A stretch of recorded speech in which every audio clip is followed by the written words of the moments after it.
எக்ஸல்ல மவுஸை use பண்ணி double கிளிக்கை base பண்ணி சில ட்ரிக்ஸை பார்க்க போகிறோம். ஸோ இது பார்ட் 1.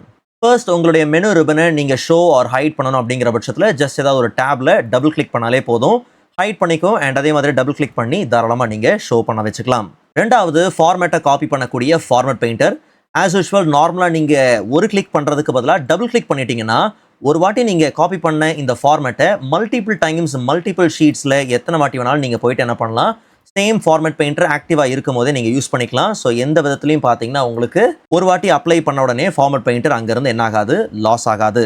மூணாவது ஷீட்டோட நேமை ரைட் கிளிக் பண்ணி ரீநேம் பண்ணணும்னு அவசியமே கிடையாது. அதுக்கு பதிலாக ஷீட்டை டபுள் கிளிக் பண்ணாலே போதும், ரீநேமுக்கு வந்துடும், ஈஸியாக நீங்கள் ரீநேம் பண்ணிக்கலாம். நாலாவது ஃபார்முலாஸ் ஆர் ஃபங்க்ஷன்ஸ் மூலிமா நமக்கு கிடைச்ச ரிசல்ட்டை இப்படி ஃபில் ஹேண்டில் ட்ராக் பண்ணி தான் நம்ம மற்ற செல்ஸ்க்கு வெர்டிக்கலாக ஃபில் பண்ணணும்னு அவசியமே இல்லை.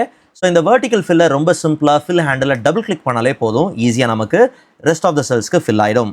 ஃபைனலாக 5th ஒன், ஏதாவது ஷேப்ஸ் நீங்கள் யூஸ் பண்ணுறீங்க அப்படிங்கிற பட்சத்தில் ஷேப்புக்குள்ளே டெக்ஸ்ட்டை நீங்கள் டைப் பண்ணணும் அப்படிங்கிற பட்சத்தில் ஜஸ்ட் நீங்கள் இந்த ஷேப்பை டபுள் கிளிக் பண்ணாலே போதும், ஷேப்பு எடிட் டெக்ஸ்ட் மோடுக்கு பார்த்தீங்கன்னா போயிடும். இன்னும் இந்த ட்ரிக்ஸை டீட்டெயிலாக லேர்ன் பண்ணுறதுக்கான லாங் வீடியோவை கீழே பின் பண்ணியிருக்கிறேன், மறக்காமல் நீங்கள் செக் பண்ணி பாருங்கள்.